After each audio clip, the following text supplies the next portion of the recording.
Hey, it's Brett Manning here, and today I'm going to talk to you about my top 7 vocal exercises. Things that I would warm somebody up with if they were on the phone getting ready to sing for Conan O'Brien or some important gig and we don't have a piano. What am I going to do with them? What is going to be the consistent factor between singers that we can all do, and what exercises are the most effective without having to plug in a CD and run through a bunch of scales?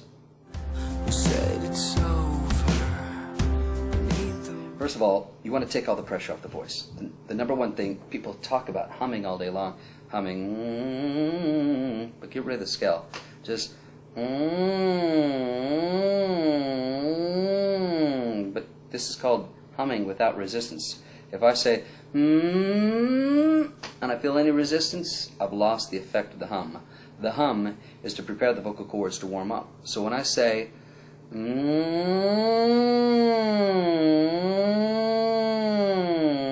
I go to the point of resistance and I stop. This for 30 seconds and as nasally, whiny, nasty as possible is going to help make the vocal cords pliable. Because what you're trying to do is trying to make them accept the act of warming up. The vocal cords often become rigid, stiff, especially in the morning. There's like this thing when you wake up, and the cords don't want to warm up, and you start singing, and eventually going to blow out your voice. So you have to get back to this. Now the secret behind my hum is an NG quality. And then the mouth is closed, so I feel vibration in the back and the front of my face.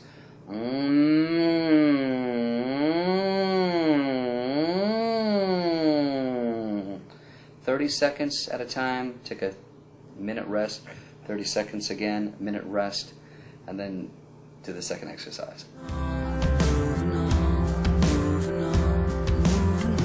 Okay, the second exercise is the simple lip roll, which presumably you've all done before if you have my program. We tend to do this on the scale, but when you don't have a piano with you, sometimes it's best to not sing it with the piano, because if you're doing these exercises and you're thinking, uh-oh, here comes a high note, often you're in trouble. What I'd rather do is go up, and if I feel a break, back up. As soon as I feel pressure, I'm going to put a little bit of under the tone. See how the break was erased? If I said,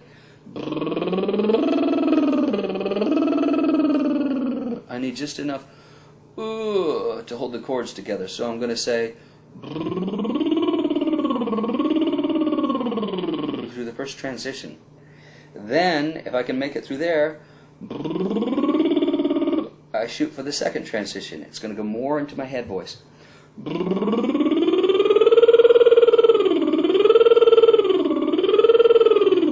It's a series of tilt where I literally feel the pressure back off. I'm pushing, I hate to use that word, pushing or putting pressure against my voice, and suddenly the pressure drops. So I say through my first bridge, which was for me E, F, F sharp, but I don't need a piano to do this.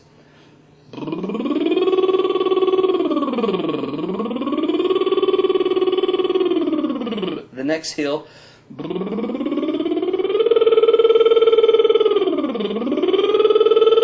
once I feel that climb, I'm going to feel a release. So though my pitch is going like this, my sound is actually doing this. Climb, release, climb, release, climb, release, through every bridge.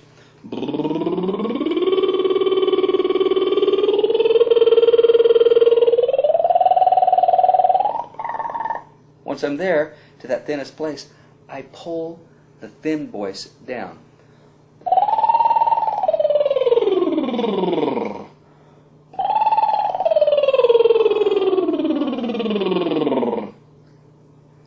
And that erases any posture of reaching up. Doing this with many artists, a lot of stars I work with call me and say, I have no voice, what do I do? First I get chord closure through the hum, Then I come back to this, but I do it more focused, more concentrated. Instead of just plowing through there and going, I think, first bridge, what do I got to do to get through there? I put the behind the second bridge, third bridge, fourth bridge, help me Lord. Once I get through that fourth bridge, I'm fine because I'm singing, I'm vocalizing an octave higher than I need to sing. Now, once I get this lip roll, I do variations of it. It's tongue out, tongue trill, muffled tongue trill. But the idea is to thin out. Thin out before you thicken up. Otherwise, your voice is going to feel very rigid, and you're not going to be able to sing into the high notes no matter how hard you try. It's an endless cycle to push harder to go higher. The more you push, the more you're going to have to push. So this is disengaging the push, thinning out the vocal cords, which is the first thing that I go after these stars I work with, that whenever they call me and they say, man, my voice feels thick. It's always the same problem. My voice feels thick, overworked, heavy.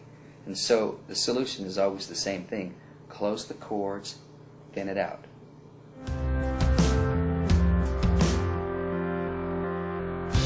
The next exercise is find the head voice. You know you have three voices, typically. As far as resonance is concerned, I have a mouth resonance, which is hey, that yo Adrian, everything is trapped out of the mouth. Then I have the pure head, the and then the pharyngeal, which is that which joins the two voices together. If I say that splits the sound, half in the mouth, half in the head. That's the middle. But in the morning, I got a heavy voice. I'm going to go so I got to dump the weight off and go to pure head voice. So instead of thinking from the bottom up, I think from the top down. So I'm going to thin out towards head voice. Woo! Now if I go airy, woo, that's not head, that's falsetto. Head, the chords close. Woo, woo, woo. Remember, they're housed behind the Adam's apple on a horizontal. Air blows through them. They suck together. If they don't suck together, it's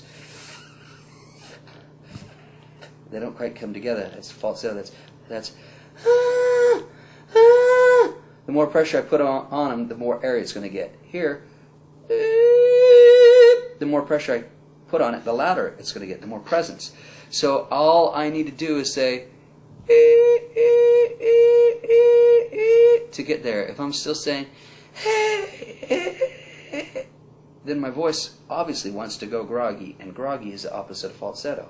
So for my morning warm-up, I might go, if I'm flipping into falsetto, so that's a problem. No falsetto. Then I let it drift into head. I let it sneak out.